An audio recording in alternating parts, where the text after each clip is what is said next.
বাবা তুমি বলো আমাদের দুই বোনের মধ্যে কে বেশি সুন্দর? তোরা কি দুই বোন সবসময় রূপ নিয়ে ঝগড়া করবি? না বাবা, তোমাকে বলতেই হবে কে বেশি সুন্দর, তাহলে বুঝবো তুমি আমাকে বেশি ভালোবাসো না ছোট বোনকে। আমাকে দুটো ভিক্ষে দেবেন? আহা বেচারা ভিখারি। তুমি আমার একটা মেয়েকে বিয়ে করো, তাহলে তোমাকে আর ভিক্ষে করতে হবে না। আপনি ভগবান। ঠিক আছে ওঠো ওঠো বড় মেয়ে।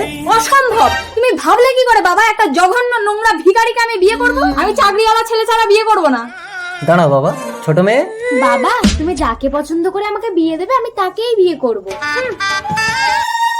ভালো থাকিস মা। স্যার, আপনি ভিখারির ছদ্মবেশে এসে এত সুন্দরী সুন্দরী মেয়ে ফেলে একটা সাধারণ মেয়েকে বিয়ে করলেন? পুলিশ অফিসার, এই পৃথিবীতে সেই বেশি সুন্দর যার মন সুন্দর। চলো, ও ছিল থানার ওসি। তোর প্রশ্নের উত্তর পেয়েছিস? শুধু রূপ সুন্দর হলে হয় না, মনটাও সুন্দর হতে হয়। চেহারা क्या देखते हो। Download ShareChat.